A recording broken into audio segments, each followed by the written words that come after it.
আউযু বিল্লাহি মিনাশ শাইতানির রাজিম। বিসমিল্লাহির রহমানির রহিম। শুরু করছি মহান রব্বুল আলামিনের নামে, যিনি বড়ই মেহেরবান এবং পরম দয়ালু। অবশ্যই আমি মূসাকে তাওরাত কিতাব দান করেছি এবং তার ভাই হারুনকে আমি তার সাথে তার সাহায্যকারী বানিয়েছি।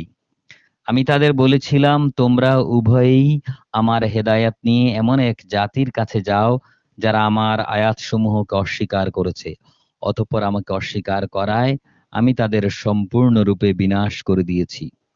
একইভাবে যখন নূহের সম্প্রদায়ও আমার রসূলদের মিথ্যা সাব্যস্ত করল, তখন আমি তাদের সবাইকে মহাপ্লাবনে ডুবিয়ে দিয়েছি এবং আমি ওদেরকে পরবর্তী মানুষদের জন্য শিক্ষণীয় বিষয় করে রেখেছি। আমি জালেমদের জন্য মর্মন্তুদ আযাব ঠিক করে রেখেছি। একই নিয়মে আমি ধ্বংস করে দিয়েছি আদ, সামুদ ও রাস এর অধিবাসীদের এবং তাদের অন্তর্বর্তীকালীন আরো বহু সম্প্রদায়কেও। তাদের প্রত্যেকের কাছে আমি আগের ধ্বংসপ্রাপ্ত জাতিসমূহের নিদর্শনসমূহ উপস্থাপন করেছি। সতর্কবাণী না শোনার কারণে আমি সবাইকে নির্মূল করে দিয়েছি।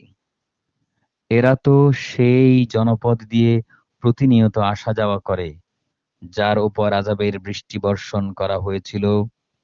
ওরা কি এসব দেখেছিল না? রিটিক, রিটিক। ওরা কি এসব দেখছিল না?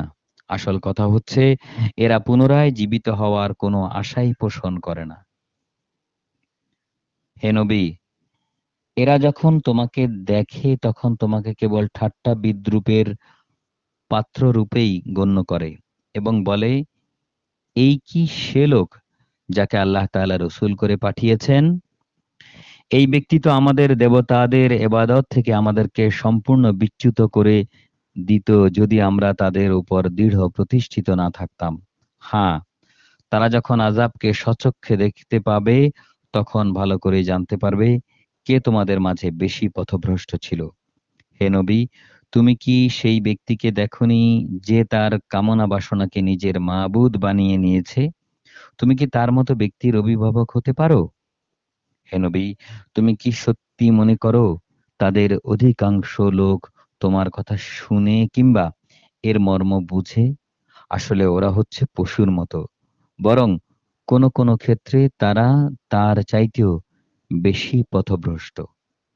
মহান আল্লাহ যা বলেছেন সত্য বলেছেন।